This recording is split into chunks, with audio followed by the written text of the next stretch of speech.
Honor to join you now, and Thank you. I know that you're someone who's been following. I've heard about you that, thankfully, you've been following Rav Shalom Arush for many years and helped with the programs. I'm a bit newer in the whole story.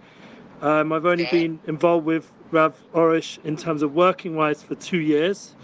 It's coming up to my Okay. 2 year anniversary around now. I had like Mazel a tov. I had a short time where I wasn't with him for while the whole story, when there was the changes with Brad Brody not being here and other things. I wasn't Yes. here during that time period, so I have thankfully nothing to contribute about that time period other than that there was a lot of changes. So I can keep it positive, um, that's my style. So when Yes. I was invited back after that, and I've been here now for, let's say, another year. So it was 6 months, and then I left, and then another year. And thankfully, it's been a very big merit to be with Rav Arush for the last 2 years. Obviously, I had the merit to take him on the Amuna Is Our Future tours. That was Right. that was the brand that I created with when I joined 2018, Brez of Israel, and be able to help assist a new sort of fresh, innovative approach to everything they were already doing. To take the books, for example, and bring it onto more of an online platform experience through all the different up-to-date technology and innovation, and also to help assist with the tours, that there should be more collaboration and there should be more experience of development of the Yamuna ideas that Rav Arush has made so available in so many languages and so tangible, and the fact that he demonstrates it and lives it, that people should be able to experience it. Hopefully it was in person. That was the ideal, obviously, that we should come to South Africa, we should be with you, we should be in New York, we should be in Miami, we should be in Toronto like we have in the past. But this now, with the coronavirus challenge, the South Africa trip's not happening, and doesn't look like the North America, unless some big changes come up. They come up with a cure or some sort of vaccine or something changes right now. So until then, thankfully we've laid foundations anyway for much more of an online approach. So we're doing like now Zoom chat, or we're doing a lot of live feeds. We just put right where I'm sitting over here is a brand new studio, and we have all the different Wi-Fi just been put in, so we can put it on all the different channels like live feed, Instagram, YouTube, Facebook. The website will get updated eventually. It's still a bit old hat, so we need to get that up to level. And that's the idea, is also audio platforms, podcasts, to be up there with everybody else, where everybody else is, so that Rav Arush teaching doesn't, God forbid, like just become sidelined by what's new and fresh. Like, we're up there, we're fresh, we're innovative, and that's why I branded it Amuna Is Our Future. That should have that innovative energy to Amuna, that it's to make clear to everyone that the future is Amuna, and it's not just something that was a successful Torah experience many years ago for some people who were lucky enough to learn his books, but it's something that the legacy should grow. And that's obviously gives us a responsibility, someone like myself and yourself, who are students on some level of Rav Arush, and then it also gives us an opportunity to hopefully empower other people, and even the new generation. Like my children are in their own way, like find their own connection to Rav Arush. And they're a new generation, which I don't know what's like in South Africa, but even in Yerushalayim, they already, no matter how much you try and protect them, they're already on TikTok and they know about everything going on right now. So I put up a video of Rav Arush on TikTok, and even though it's not the best place in the world to be, and I won't put it on his name, but just as a personality, he should have his content there as well, and therefore the kids are liking those videos as well and sharing them to their friends and their WhatsApp groups or whatever they're doing. And that's the idea, that we're up there, we're where all the generations are holding. So we have still the old school website format, and we have up to where my generation is at, which is more like, say, YouTube or whatever, and then there's the new like TikTok podcast kind of vibe going on. So that's where we're holding right now. Brilliant, great, brilliant, amazing. Yes. Listen, funny enough, I actually had a dream about the Rav last night. Really? What kind of dream? No, it was positive. It was very good. I can't remember what he gave me a message, but no, he was like, no, it was just nice. Like, it was very bright, and Just like a bit like a lot of love. I mean, that's the raw. I mean, he's got a lot of love in him. That's why we want the Like personal. really, that's why I want him to be with you. And that's why it's important people can come here. So at least we can do is have a live thing. We're going to have tomorrow night Rav Orish sitting there in English. Please God, he should be healthy. He should come.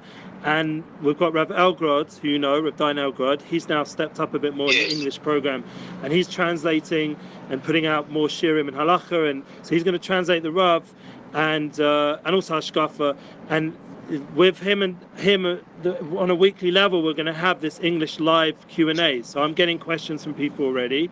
And we'll also have special guests. So we've got Nissim Black coming for the first one. And Nissim Black's already like a well-known celebrity, and he brings in the current issue, which is, you know, the whole It's Matters story, and giving that fresh, you know, like view of how to understand current crisis that the world's going through with the whole race issue and etc. And how does it go together with Rav Orish and Amunah.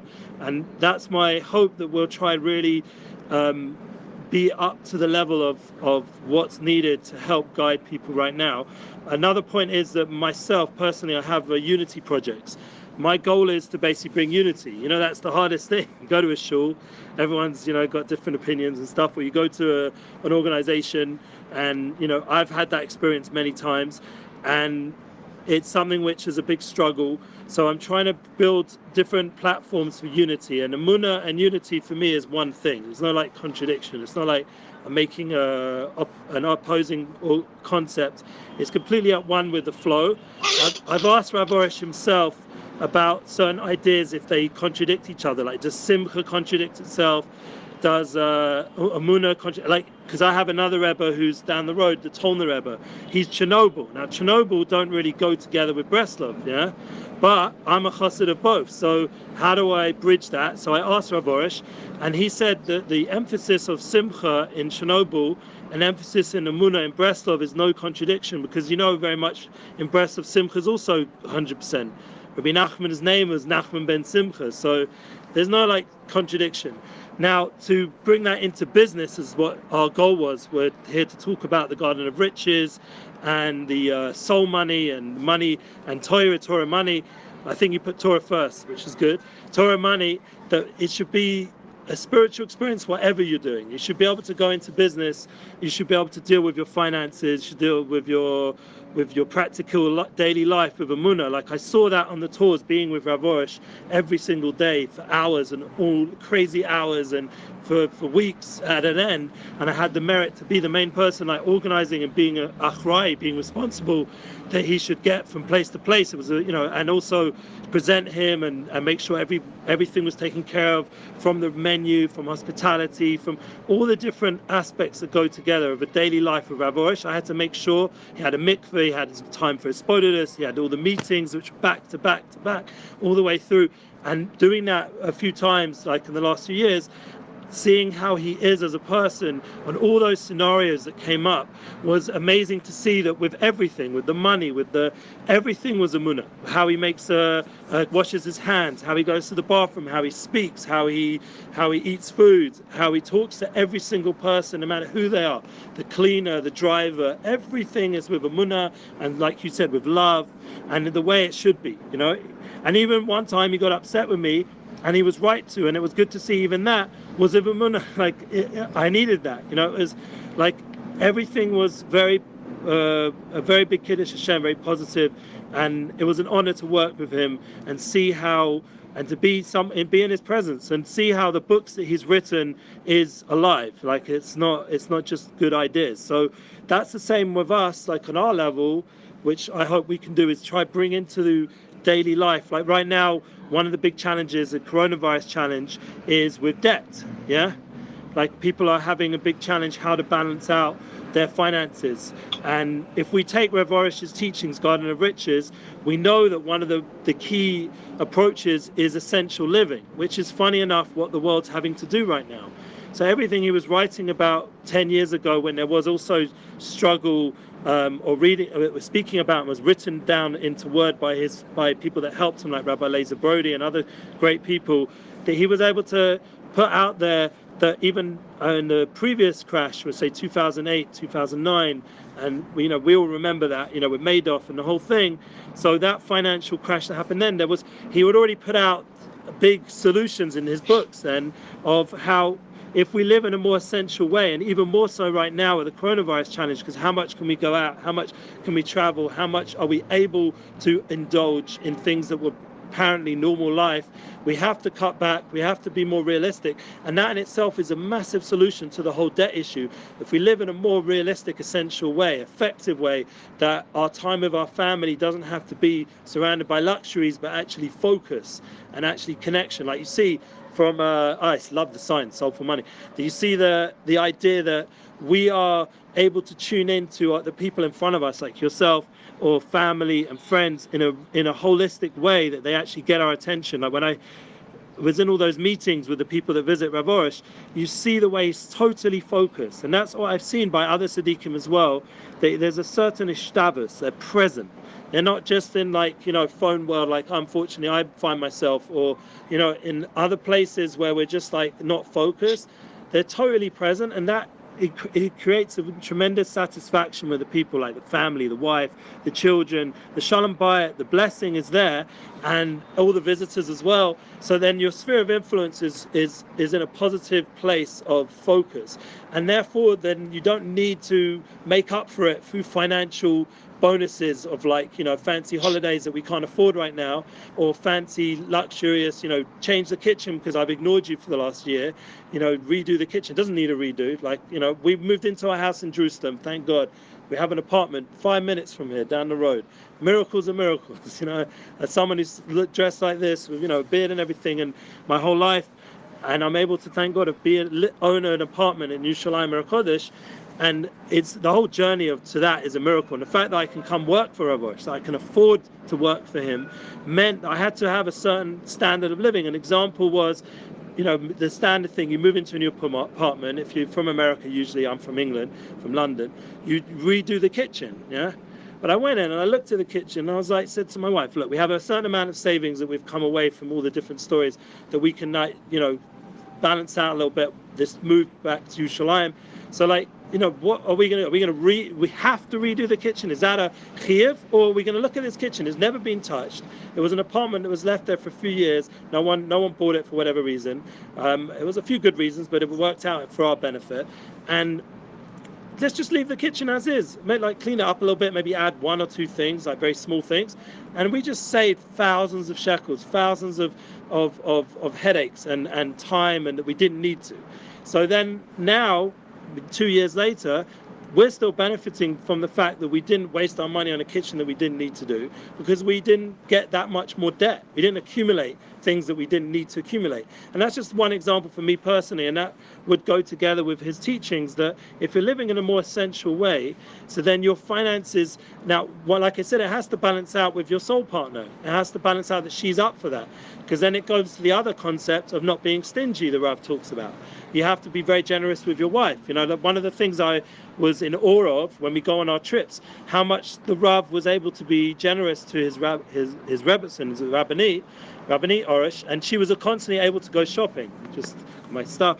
So she was able to go shopping and be able to come back to give to all our grandchildren. I don't think she got much for herself, but it was amazing how she was able to just be generous in her expendings, and we were able to work it out with the bags, and that was part of my organization, make sure we weren't kicked off the plane with so many suitcases, etc., etc.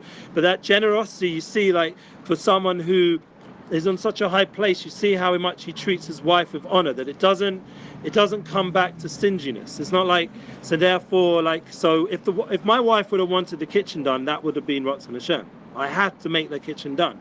There was no argument, there's no discussion anymore.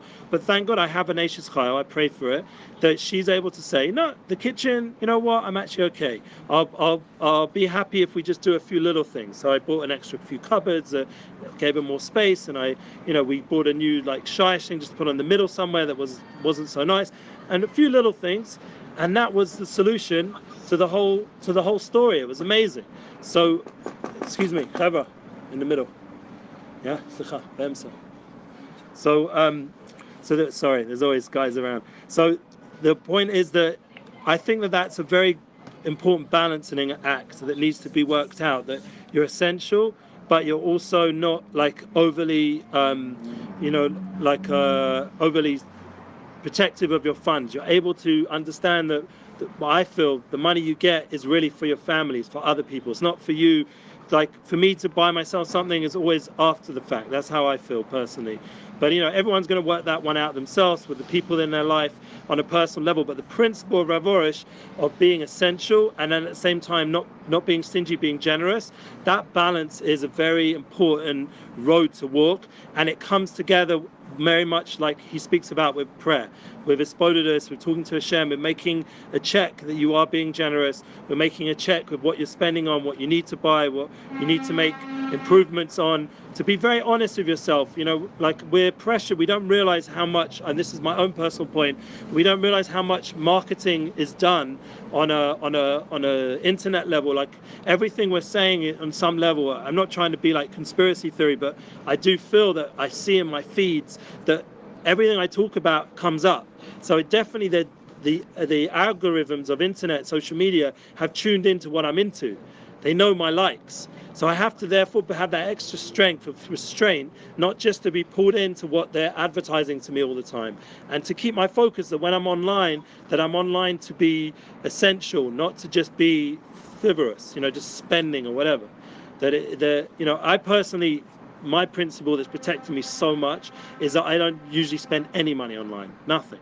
Thank God I've pretty much managed to do everything through the local sphere. I can buy everything I need from the local shops. So I'm not pulled into that whole online buying world. And, that's protected me from a lot of issues, personally. But when everyone in their own way has to make their own boundaries so that they're not pulled into a lifestyle that's beyond their ability. And that in itself is a big solution to the pressures of employment and success, that we don't have to go down that road. So I think I said a lot right now. I'd like you to be able to talk to me and ask me what you specifically were looking for. Thank you for listening. Great. No, pleasure. Thank you so much for sharing. I'm really grateful for that. Yeah. So let me tell you the idea behind this course. Yeah. The course has got, I suppose, different aspects to it. There's three main aspects to it. Number one is practical steps on how to create wealth. Great. For that, I've created a budgeting tool, and I've come up with a formula on how to create wealth from different books that I've read. Amazing. And in the budgeting tool, it actually incorporates it. I'll show it to you quickly. Yes, please. That's aspect number one. Aspect number two is a tourist perspective. So if I